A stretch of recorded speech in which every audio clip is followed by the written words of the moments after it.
এপ্রিলের সেই অভিশপ্ত বিকেলটার কথা আমি কোনোদিন ভুলব না। আমরা অর্থাৎ আমি আর শুভ বেরিয়েছিলাম হাওড়ার আন্দুল রাজবাড়ির ছবি তুলতে।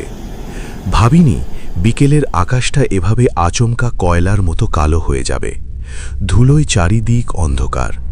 হঠাৎ শুরু হলো কালবৈশাখীর সেই প্রলয়ঙ্করী রূপ। মনে হচ্ছিল প্রকৃতি আমাদের চিৎকার করে বলছে, ফিরে যা, ফিরে যা। কিন্তু ফেরার পথ তখন বন্ধ। আমাদের সামনে তখন দাঁড়িয়েছিল কয়েকশো বছরের পুরনো সেই বিশালাকায় আন্দুল প্রাসাদ, যার প্রতিটি ইট যেন আমাদের দিকে চেয়ে বিদ্রূপের হাসি হাসছিল। শুভ, জানলাটা তোল, বৃষ্টির ছাট ভেতরে আসছে। অনিশ, আকাশটা দেখেছিস? কেমন যেন একটা মেরুন রঙের আভা দেখা যাচ্ছে। এই এপ্রিল মাসে এমন আবহাওয়া আগে দেখিনি রে। মনে হচ্ছে কোনো মহাপ্রলয় আসছে।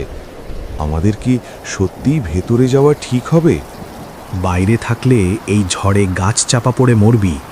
ওই দেখ, রাজবাড়ির সিংহ দরজাটা আধখোলা। শিগগিরই আয়। কেউ কি আছেন? কেউ আছেন ভেতরে?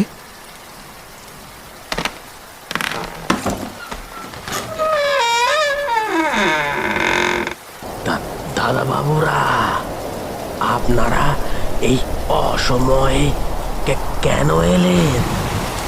আজ যে কালবৈশাখীর রাত, আজ যে ওদের রক্ত গরম হওয়ার সময়। হরি কাকা, বাইরে প্রচন্ড ঝড়। আমরা একটু মাথা গোজার ঠাঁই চাইছি, আর আপনি কি সব আবল তাবল বকছেন? আবল তাবল নয় গো দাদা বাবু, আপনারা জানেন না এই আন্দুল রাজবাড়ির প্রাচীন ইতিহাস।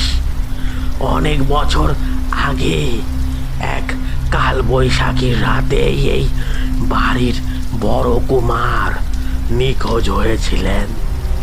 লোকে বলে আজকেও ঝড়ের রাতে তাকে এই বারান্দায় হাঁটতে দেখা যায়।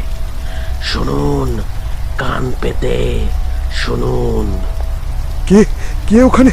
অনিশ, দেখ, ওই থামের আড়ালে কেউ একজন দাঁড়িয়ে আছে। কই? কেউ তো নেই। শুভ, তুই ভয় পাচ্ছিস। আয় আমার সাথে ওপরের বারান্দায় যাই। ওখান থেকে ঝড়ের দৃশ্যটা দারুণ দেখাবে। শুভ, শুভ, কোথায় তুই? শুভ! হরি কাকা, আপনি কোথায়? শুভ, এটাই আর কি করার সময় নয়। শুভ দাদা বাবু তো চলে গেছেন। অনিশ বাবু, যারা এই বাড়িতে ঢোকে তারা কি আর সহজে বেরোতে পারে? যে দেখুন আপনার বন্ধুর অবস্থা।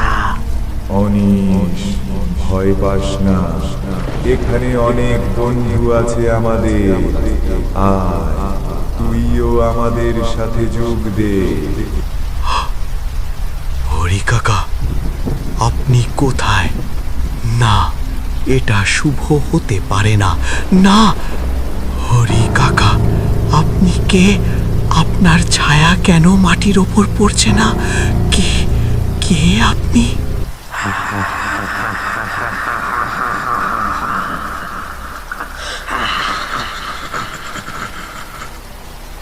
আমি এই প্রাসাদের পাহারাদার অনিশ বাবু। 100 বছর আগে আমি আর রাজকুমার এই ঝড়ের রাতেই বলি হয়েছিলাম। আজ এই কালবৈশাখী আমাদের জন্য নতুন বলি নিয়ে এসেছে।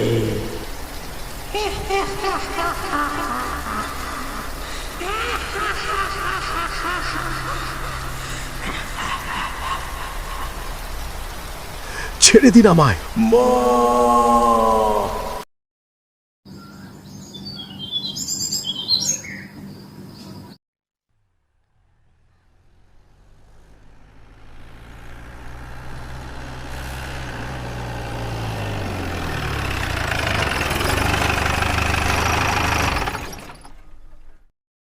এক অবাক কাণ্ড!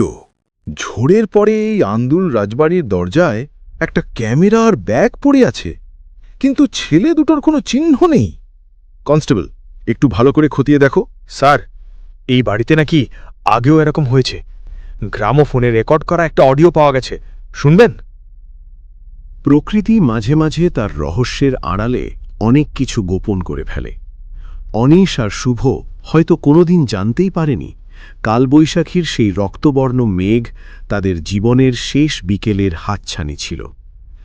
আজও যখন আন্দুলের আকাশে মেঘ জমে, স্থানীয়রা বলে সেদিনের সেই পুরনো প্রাসাদের ভাঙা জানলা দিয়ে দুটো ছায়া মূর্তিকে ক্যামেরা হাতে দেখা যায়।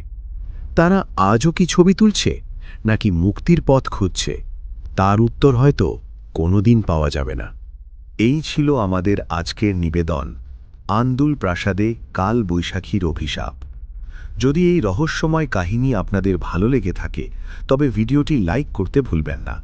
আপনার বন্ধুদের সাথে শেয়ার করুন, আর আমাদের চ্যানেলে নতুন হয়ে থাকলে অবশ্যই সাবস্ক্রাইব করে পাশের বেল আইকনটি টিপে দিন, যাতে পরবর্তী ভৌতিক অভিজ্ঞতায় আপনিও আমাদের সঙ্গী হতে পারেন। ভালো থাকবেন, সাবধানে থাকবেন, কারণ অন্ধকার এখনও কাটেনি।